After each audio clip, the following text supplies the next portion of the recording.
Corporate కంపెనీల లాభాల కోసమే కేంద్రంలోని బీజేపీ, రాష్ట్రంలోని కూటమి ప్రభుత్వాలు పనిచేస్తున్నాయని, వారికి సహజ సంపదను దోచిపెడుతున్నాయని సిపిఐ రాష్ట్ర కార్యదర్శి జి ఈశ్వరయ్య అన్నారు. కేంద్ర ప్రభుత్వం హోంశాఖతో చర్చలు జరుపుకునేందుకు అవకాశం ఇవ్వాలని కోరిన మావోయిస్టులను పట్టుకుని కాల్చి చంపడం తగదన్నారు. కాకినాడ నగరానికి విచ్చేసిన సిపిఐ రాష్ట్ర కార్యదర్శి ఈశ్వరయ్య మీడియాతో మాట్లాడారు. తెలంగాణ వల్లే రాష్ట్రంలో కుల గణన నిర్వహించి స్థానిక సంస్థల్లో బీసీలకు 42% రిజర్వేషన్ సౌకర్యం కల్పించాలని ఆయన డిమాండ్ చేశారు. ఈ సమావేశంలో సిపిఐ రాష్ట్ర కార్యదర్శి వర్గ సభ్యులు తాటిపాక మధు, సిపిఐ కాకినాడ జిల్లా కార్యదర్శి కె బోడకొండ, సహాయ కార్యదర్శి తోకల ప్రసాద్, నగర కార్యదర్శి పప్పు ఆదినారాయణ, బొబ్బిలి శ్రీనివాస్ తదితరులు పాల్గొన్నారు. ఆంధ్రప్రదేశ్లో అన్ని జిల్లాల్లో కూడా జనరల్ బాడీలు, వర్క్షాపులు జరుగుతున్నాయి.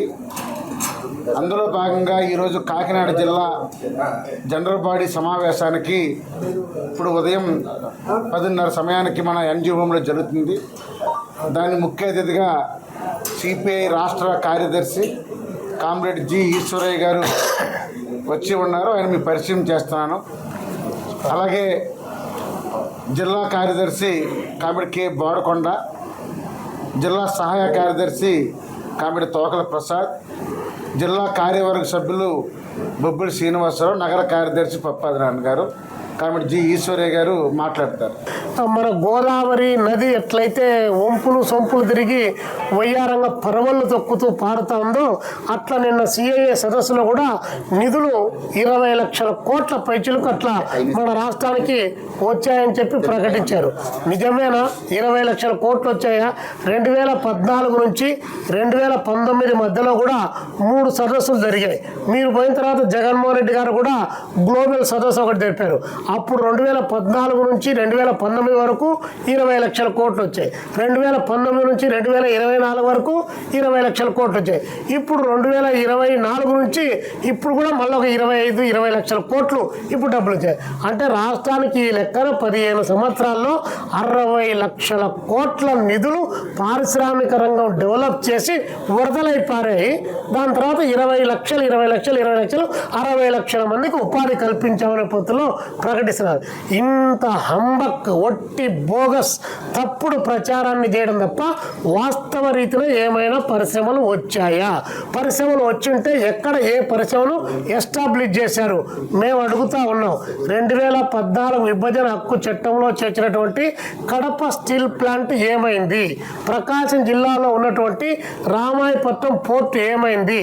దొనకొండ పారిశ్రామిక వాడ ఏమైంది? కాకినాడ సెజ్జు ఏమైంది? ఇట్లా చెప్పుకుంటూ పోతే విజయనగరంలో ఫెల్లో ఎరేస్ కంపెనీలు 24 మూతపడ్డాయి. అవి ఏమైనా తెరిపించారా? స్పిన్నింగ్ మిల్లులు కానీ లేకపోతే చక్కెర పరిశ్రమలు కానీ ఏ ఒక్క పరిశ్రమ ఈ రాష్ట్రంలో తెరిపించారా? ఏ ఒక్కటి చేయకుండా వరదలై పారుతాయని చెప్పేసి ప్రకటించారు. అదేమని గట్టిగా మాట్లాడితే ఆయన కొత్త పరిశ్రమలన్నీ వస్తాయి.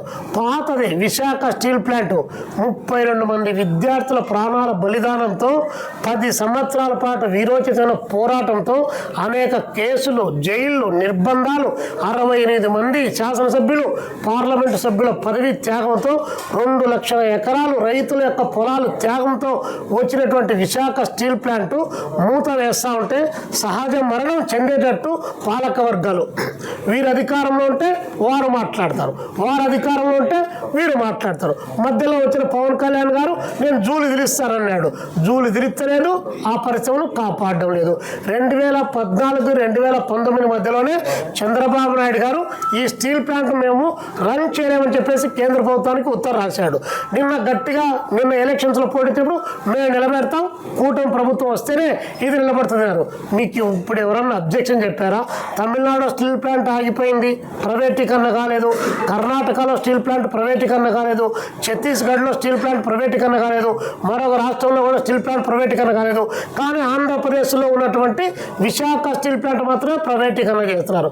కారణం ఏంటి అంటే ఇక్కడ ఉన్నటువంటి అధికార పార్టీ కానీ ప్రతిపక్ష పార్టీ కానీ ఆ ప్రతిపక్ష అధికార పార్టీలకు సమర్థించేటువంటి పాలక పక్షాలు కానీ అన్ని మూకుమ్మడిగా నరేంద్ర మోడీ జై అని చెప్పేసి ప్రకటిస్తున్నారు. కాబట్టి విశాఖ స్టీల్ ప్లాంట్ ప్రైవేటీకరణ.